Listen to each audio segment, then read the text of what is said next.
Tudo bem com você? O tema do Alesp Cidadania de hoje é super atual. Como crianças e jovens lidam com as mídias digitais, ainda mais em tempos da nova lei que proíbe os celulares nas escolas. Para falar sobre a importância da instrução sobre o uso das novas tecnologias e como torná-las ferramentas de aprendizado, recebemos a pedagoga Cláudia Gabioneta aqui no Alesp Cidadania. Tudo bem? Como vai? Tudo bem você? Então, nós temos inclusive a Semana Midiática, que foi criada a Semana Estadual Midiática da Educação Midiática. Qual que é a importância disso, uma lei aprovada aqui na Alesp? Então, essa lei sendo aprovada, ela intensifica ainda mais a necessidade desse trabalho de educação midiática nas escolas e nas famílias. O que é educação midiática? Bom, educação midiática é um conjunto de ações, que visa ajudar crianças e jovens a desenvolverem habilidades importantes para a leitura das mídias. Não só a leitura, mas a compreensão delas e até a responsabilidade na hora de divulgar e de produzir conteúdos, porque hoje somos produtores de conhecimento. O jovem, às vezes, é um produtor de conteúdo e ele divulga, ou então ele recebe uma informação e passa essa informação para frente. Então, a educação midiática, ela vem para assessorar, para ajudar crianças e jovens a entenderem essa responsabilidade de ler, compreender, produzir e compartilhar informação. Isso significa que para ter uma Semana Estadual de Educação Midiática, os professores, os diretores, os pedagogos precisam se instruir. E como fazer isso? Sim, eu acho que precisa de uma formação para os professores, para as escolas. Eu acho que o Ministério da Educação lançou há pouco tempo 2 manuais muito importantes com a restrição do uso dos celulares. Eles lançaram é como se fosse um guia mesmo sobre as mídias, sobre a restrição do celular, e um dos capítulos é a educação midiática na escola. Então, acho que esse material ele é muito importante, acho que os professores podem acessá-lo para ter essa ideia, para saber como fazer isso. Mas qual é um exemplo muito simples de trabalhar as mídias? Simples não, mas um exemplo inicial é você oferecer repertório de bons textos, de boas mídias na sala de aula e conversar sobre eles. Então, quando você apresenta um texto jornalístico adequado, de um veículo de comunicação confiável, e lê aquilo com o seu estudante, explora as características daquele texto. Olha só como ele está escrito, ele está bem escrito, ele tem o nome do autor. Qual é a fonte desta informação? O estudante vai aprender a diferenciar depois, quando ele olhar uma notícia numa rede social que não tem fonte, que não tem o nome do jornalista, ele já vai olhar com uma certa desconfiança.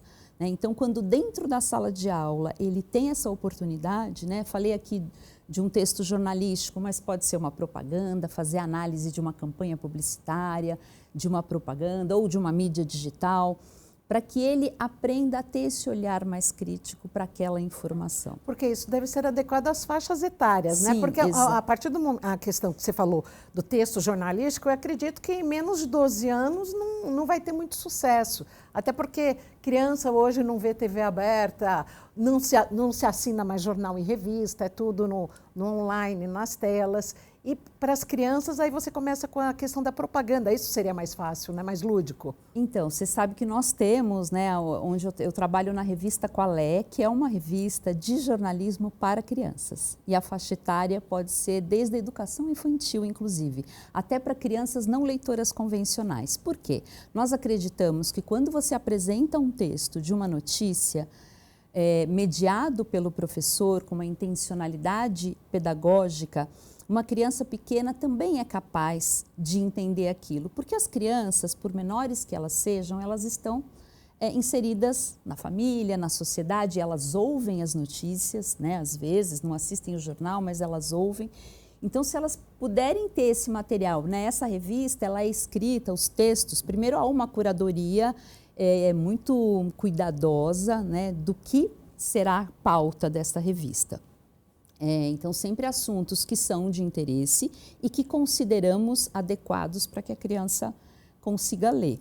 Claro que às vezes nós colocamos assuntos mais polêmicos ou assuntos tristes até. Mais densos. Mais densos também, né? Por exemplo, a guerra foi um assunto que nós colocamos, mas quando existe essa mediação leitora através do adulto, do professor, que pode ali numa roda de conversa acolher as inquietações daquela criança, então é possível desde cedo, sim.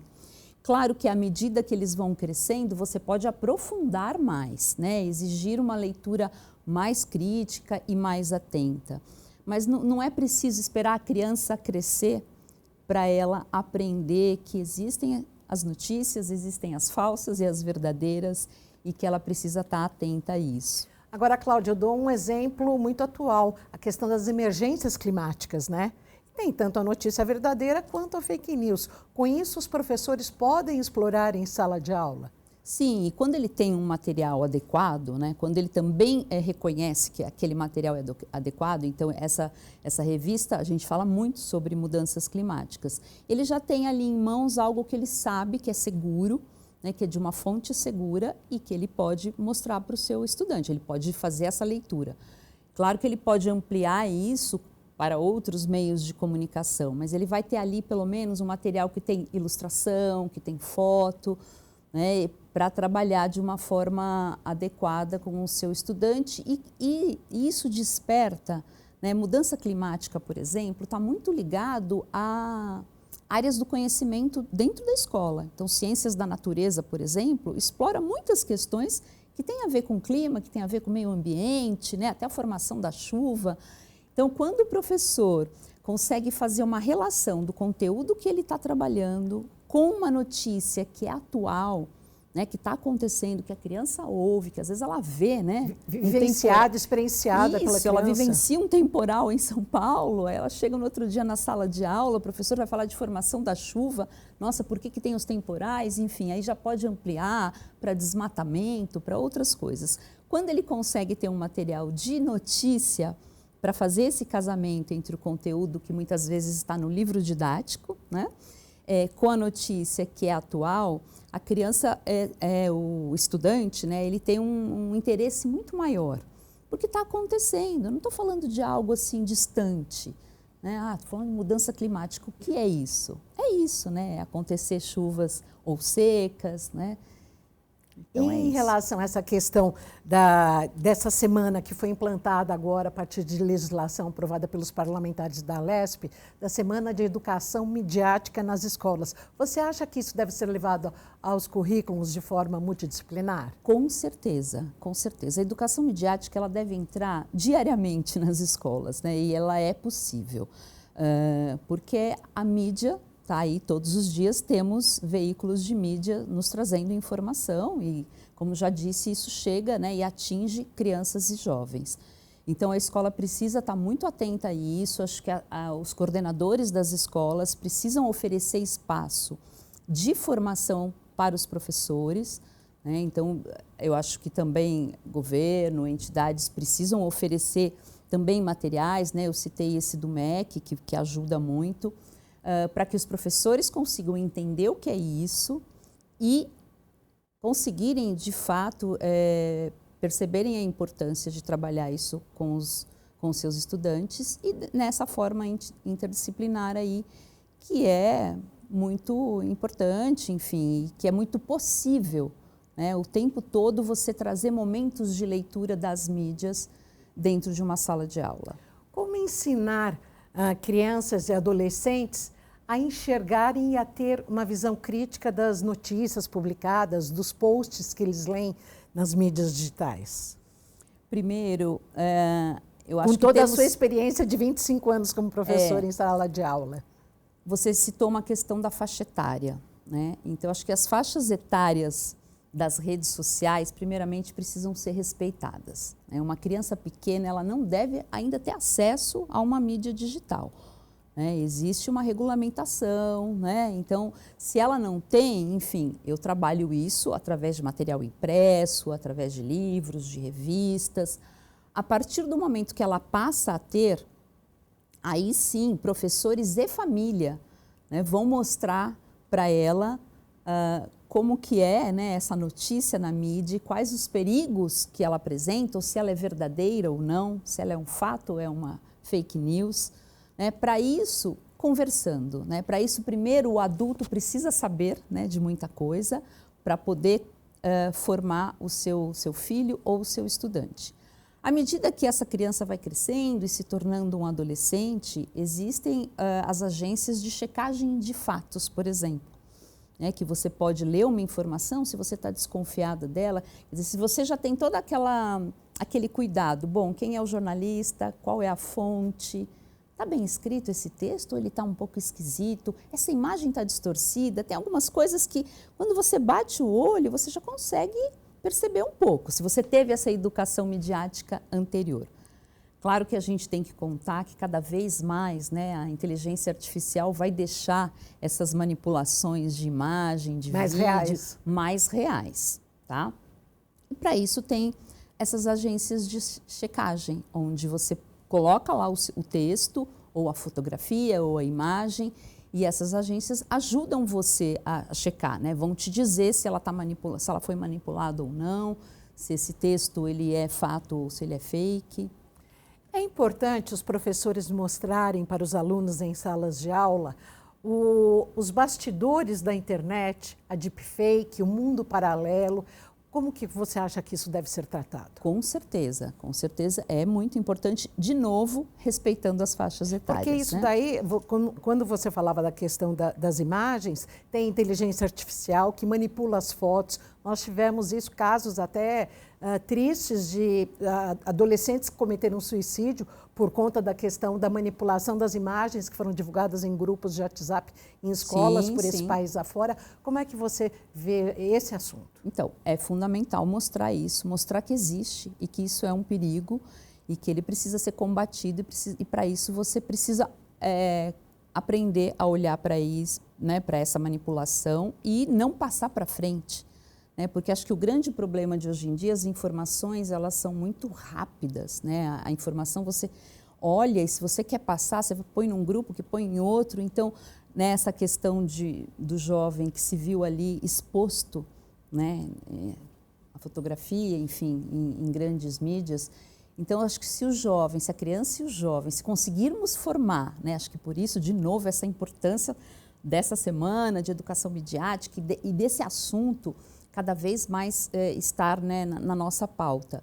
Se essa criança, esse jovem já tem esse cuidado e essa formação, ele vai crescer um adulto mais cuidadoso e não vai ficar espalhando. A gente espera, né, que ele tenha essa consciência crítica, responsável e cuidadosa com o outro e não espalhe algo que vai, né, não divulgue algo que vai prejudicar. A mesma coisa, né, discurso de ódio, isso gera um discurso de ódio, gera preconceito. A informação, quando ela é correta, quando ela é bem discutida, conversada, ela faz o contrário, ela quebra o preconceito, né? Ela te torna mais empático com o outro. Agora, quando é uma informação que tem outras intenções, é aí que a gente precisa cuidar. Né? Você acha importante, professores, já na fase da alfabetização, através dessa educação midiática, essas professoras mostrarem aos alunos que há golpes, há maldade nessa questão da internet? Sim, você falou uma coisa muito importante, né? Golpes e fora os perigos, né? A gente sabe, infelizmente, perigos de pedofilia, que é seríssimo. Então, a criança precisa saber disso, né? Porque justamente ela que sofre essa questão, né? E acho que aí entra muito a família, porque é uma parceria importantíssima. Não adianta só a escola, né, abordar essa questão se a família em casa deixa a criança, né, usar a mídia ali livre, de leve e forma... solta. Então tem que ter uma parceria, tem que ter uma conversa muito estreita, né, entre família e escola. Eu acho que a escola tem uma responsabilidade grande, porque ela se forma, os professores estão sempre atentos aos assuntos, né? E ele pode, então, oferecer essa informação para os pais, né? Então, eu sugiro, assim, que as escolas busquem trazer os pais para a sala de aula, para a escola, para conversar sobre isso, até para acalmá-los, para tirar suas dúvidas e para que eles em casa tenham procedimentos também adequados, Eu acho que essa restrição agora do uso dos celulares, ela chegou em boa hora, porque agora estamos parando para pensar sobre isso, famílias e escolas. Algumas famílias até um pouco desesperadas, né, porque não sabem o que fazer, as crianças reclamando. É a babá eletrônica, né? É, exatamente. E tem até um pediatra que fala que a criança e o adolescente vão sofrer uma crise de abstinência, porque realmente o celular ele é viciante, né? Mas para termos paciência, né, e acolhimento, porque isso passa. Né? E quando passar, né, a criança e o jovem vão perceber que o mundo real aí, ele é mais gostoso, ele é mais prazeroso e ele apresenta menos perigos também. Vários profissionais que já passaram aqui pela Alesp Cidadania, Cláudia, falaram de crises de ansiedade em crianças. Sim. Inclusive, em um dos casos, a mãe precisou ir até a escola porque a criança não parava de chorar. Não parava de chorar. Porque se viu sem. Sim, porque se viu sem acesso ao celular. Sim, as escolas precisam estar preparadas para isso, tá? Para também acolher essa crise de ansiedade, né? Então, ter ali uma psicóloga, né? Uma orientadora educacional, que a gente chama, que geralmente é uma psicóloga, para acolher isso. Não só a professora, né? Que não dá conta de tudo. Os adultos também precisam ser acolhidos, às vezes, nessa crise de ansiedade, porque pelos depoimentos que eu ouvi, né? A escola está guardando o celular de crianças e jovens e os professores estão guardando junto os deles, né? Os celulares deles, que é muito importante, é o exemplo que você está dando. Agora, de novo, chamar a criança e o jovem para essa discussão. Por que veio essa lei? Por que estamos restringindo o uso do celular, né? Então, você está ansioso, é normal, mas vai passar. O que a escola vai oferecer para essa criança ansiosa para que ela se acalme? Então, os momentos de recreio, por exemplo, eu acho que são os momentos mais críticos, por enquanto, que os adolescentes e as crianças estão dando depoimento. Porque muitos deles, né, ficavam o tempo todo no celular, até em rodinha com os amigos, mas no celular. Então, a escola olhar para isso e oferecer outras situações, entrega uma bola, vamos jogar de stop. Na minha época, a gente jogava stop na hora do recreio, né? Era tão gostoso, ou ter uma biblioteca, né, com livros. Os jogos, eu estava lendo já que as crianças estão jogando baralho, estão jogando... Jogos de tabuleiro, exatamente, jogos de trilha, né, criar um espaço, né, uma brinquedoteca, uma jogoteca, né, e mesmo áreas mais verdes, se a escola possui áreas verdes, vamos correr, vamos pular corda, né, vamos fazer outras coisas e vamos também interagir, simplesmente sentar ali com o meu lanchinho, fazer um piquenique, né, para poder conversar. Então, oferecer isso. É preciso retomar isso, né, essas outras possibilidades de interação que são muito mais saudáveis do que ficar no celular, né? Quais são os danos provocados pelas telas, pelo uso maçante das telas? Bom, um atraso, né, no desenvolvimento cognitivo. Então, a criança que fica muito tempo no celular, primeiro que ela não consegue focar numa leitura de um livro didático. Por menor que seja o texto, né, ela passa a não ter mais essa capacidade de uma leitura mais focada. Porque como nas telas tudo se apresenta muito rápido e tem muitos estímulos, ela pode até estar lendo ali uma notícia. Mas não fixa. Ela não fixa, porque ela não consegue focar. Então ela começa a ler, aí aparece uma coisa, ou ela fala, deixa eu ver se eu não tenho nenhuma notificação na minha rede celular, deixa eu ver se ninguém me mandou um recado no WhatsApp. Então isso prejudica muito. A questão da ansiedade, né, de gerar muita ansiedade, essa coisa das redes sociais também, né, da imagem, da busca pela perfeição. Então você posta fotos, se você não receber tantas curtidas, você se sente ansioso com isso, né? Isso é um prejuízo emocional, né? Então tem a questão da aprendizagem, tem a questão emocional e a aprendizagem da interação, que também é uma aprendizagem, né? Eu aprendo, né? Acho que quando a criança sai da família, que é um núcleo mais restrito e vai para a escola, ela tem que aprender a conviver, ela tem que aprender que ela não é mais aquele filho lá único na família e aprender a interagir, até aprender a lidar com os conflitos. Um coleguinha puxou meu cabelo, ele me bateu, o que eu vou fazer? Eu pegou a bola, saiu correndo. Então, são situações de aprendizagens fundamentais. Então, quando a criança fica na tela, ela é privada dessas aprendizagens. E ela se torna intolerante a ver uma imagem de 15 segundos. Exatamente. Ela não consegue, ela vai, passa. Chega a ser irritante você ficar ao lado de uma criança que quer te mostrar alguma coisa no YouTube ou mesmo no Instagram, ela não termina de ver 15 segundos, ela não tem paciência. Tem aquela coisa de colocar, né, para ir mais rápido a fala, né? Sim. Eu ouvi até que adolescentes estavam ouvindo música numa velocidade maior, assim, mais rápida. Olha que absurdo. Às vezes eu vejo isso no podcast, que você quer ganhar tempo. Mas olha só, né, você não consegue nem mais saborear, né, uma música ou né, admirar sei lá, um filme, até filme, né? Tem gente que passa para ir mais rápido. Por quê, né? Por que essa pressa? Então, acho que precisamos aí tentar dar um passo atrás. Aí isso gera muita ansiedade, né? Agora, quando se fala em educação midiática, e você falou da família, é importante que a família também cumpra o seu papel.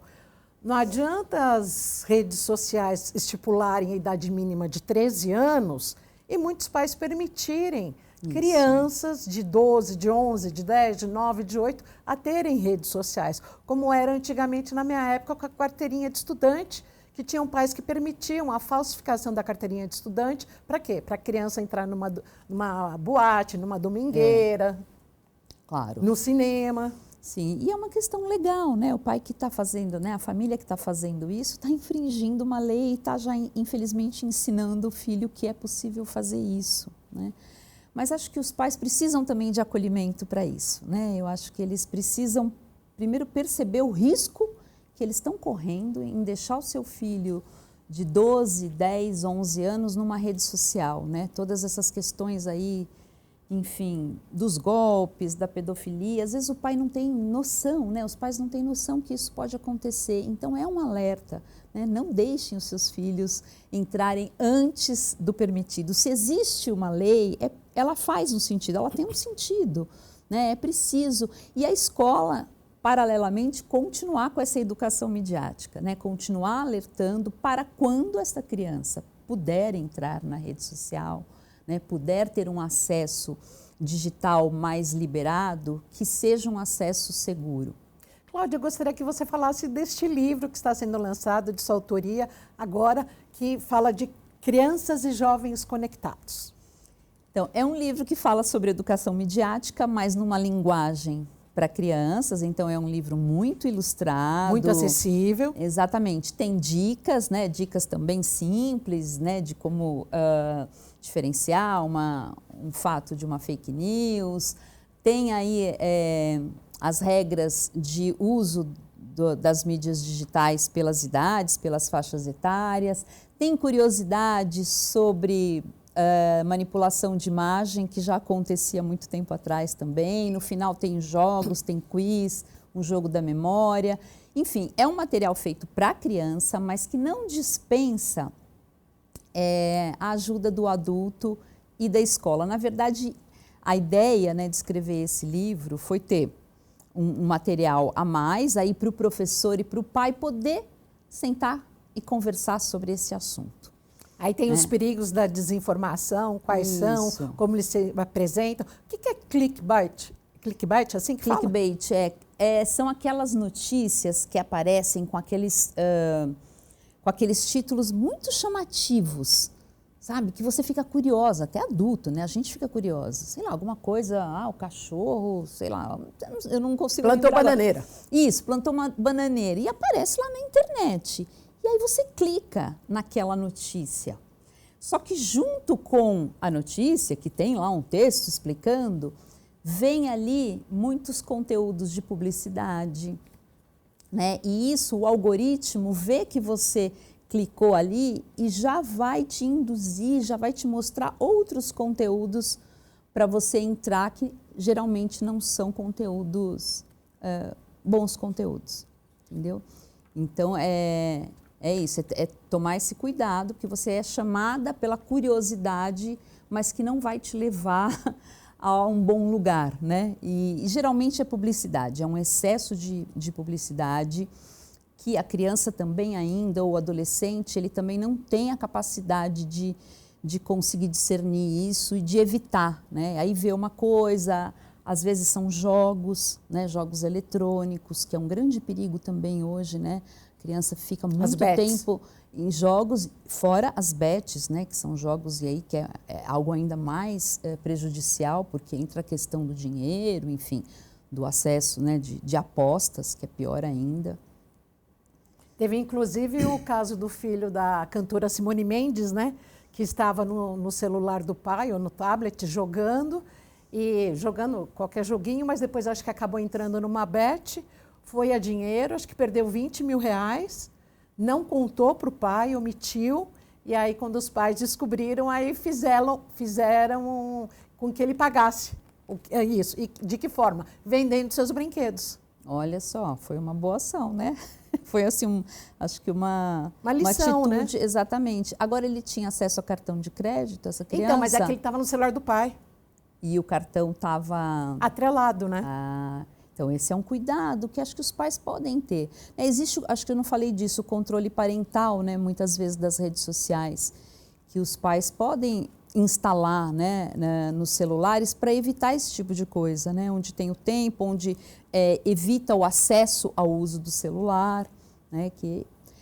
Só que uma coisa que eu acho importante, toda vez que o adulto for tomar uma atitude dessa em relação a esse controle, né, para proteger o filho, que ele converse com o filho antes e fale, olha, eu vou fazer isso porque você ainda não tem a condição de se controlar sozinho, né? Eu vou colocar esse controle no seu celular porque é preciso que você aprenda antes de ter total liberdade. Não faça nada escondido, né?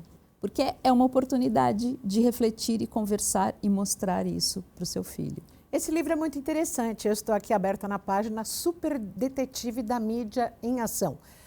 Qual que é a faixa etária de toda essa sua publicação? Olha, como eu disse a respeito da revista, repito no livro, se tiver uma boa mediação de um adulto, até uma criança de 5 anos, você pode sentar ao lado dela, ela não é leitora ainda, né? Ela não é uma leitora convencional, mas você pode ler com ela, mostrar as imagens e falar, olha, esse livro fala disso, sabe do celular? Que às vezes eu não deixo você mexer, é por isso, ele apresenta perigos. É possível para adolescentes, porque aí nós estamos abertos na página Dicas de como se proteger da desinformação. Isso, aí um adolescente ou uma criança a partir dos 8 anos, que já é uma leitora convencional, com certeza ela consegue ler sozinha isso e entender e seguir, né? A minha ideia é que ela siga essas dicas e aprenda sobre elas. Agora, como fazer a criança que é viciada em telas passar a ler um livro de papel? O exemplo, eu acho que é a melhor coisa, né? O exemplo em casa e o exemplo na escola. Quando eu ainda dava aula, que eu era professora, a primeira coisa da minha rotina era leitura. Então eu pegava sempre um portador leitor, ou um livro de literatura, ou um jornal, ou um livro informativo e lia para os meus alunos. Lia um trecho, né? Às vezes era um livro mais denso, que eu lia por capítulos. Dá trabalho. E na sala de aula tinha o espaço dos portadores leitores. Então tinha a caixinha dos livros de literatura, a caixinha dos livros informativos, a caixinha dos jornais e revistas, e era livre para aquele estudante, terminou antes de fazer uma atividade, ele pode ir lá pegar e ler. E o que eu percebia ao longo do tempo com este meu comportamento leitor, né? Ele contaminava o aluno. Então ele percebia que eu tinha um encantamento a hora que eu pegava aquele material leitor e lia para ele, e conversava. Com o tempo ele ia sozinho na caixinha e começava a ler também. Então acho que isso, se a família também tiver na sua casa livros disponíveis, se, né, o pai e a mãe de vez em quando pegar uma revista e sentar para ler, olha, vem aqui filho, vem ver isso. Isso é um começo, né? Depois, a escola, claro, né, pedindo também livros para que leia durante o ano letivo, inseridos no currículo, é fundamental para essa formação. Claro que a gente não pode criar essa... o que eu não gosto como professor é você atrelar a leitura a alguma... Como eu posso dizer? Alguma nota. Isso, né? Ou alguma atividade. Não, você tem que ler esse livro porque vai ter uma prova e você precisa. Isso não é um jeito bom de Deve você... se estimular o prazer, né? É estimular o prazer, o envolvimento mesmo. Então, por isso que eu falo que esse exemplo é bom. E você, como leitor, também, né? Então, o pai e a mãe que desde cedo, na hora de dormir, lê um pouco para o seu filho, a possibilidade dessa criança de se tornar um leitor é muito maior daquele que não lê para ele. Né? E a mesma coisa a professora. Eu tenho sobrinhos que, quando adolescentes, assim, tinham toda a saga do Harry Potter, cada vez que saiu um novo livro, nossa, eles assim devoravam.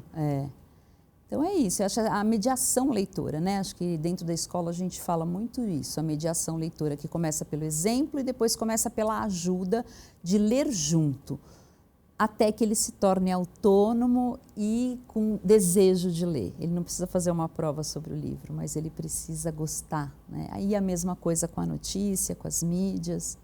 E os pais também agora precisam ponderar a questão, já que a criança não pode ter o celular na escola, que em casa ele não dê esse outro tempo para que a criança fique 100% nas telas, né? Isso acho que é uma discussão que vale a pena, né, a família ficar atenta a isso. Aproveite esse tempo. Eu ouvi depoimentos de pais que relataram nessas 2 semanas de início de aulas, né, que está acontecendo um efeito, né, da escola, que a criança está falando para os pais que quer agora brincar depois do almoço lá com o coleguinha, e antes ela ficava no celular depois do almoço.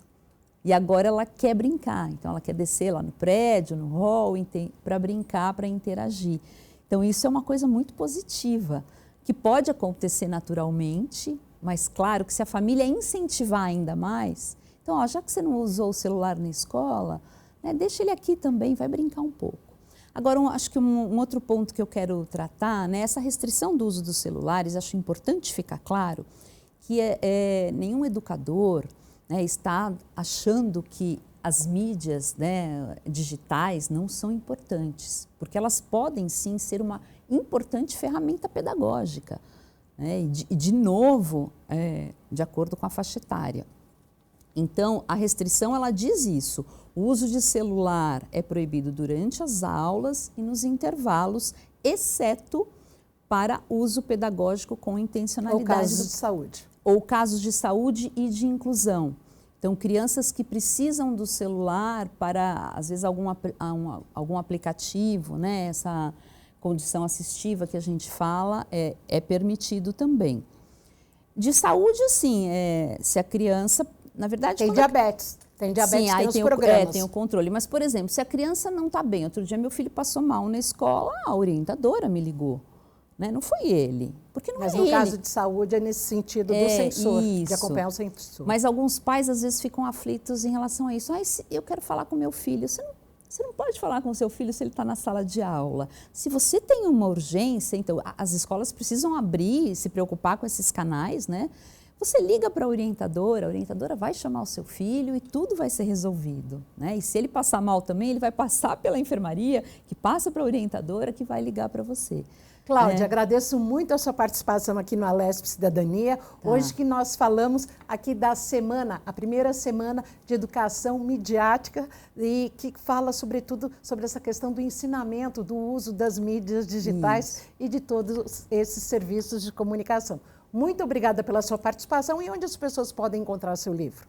Então, o livro está disponível no site da Revista Qualé, né, que é www.revistaqualé.com.br. Muito obrigada pela sua participação. Obrigada. E a você que nos acompanhou aqui no Alesp Cidadania, muito obrigada pela sua audiência. Até mais.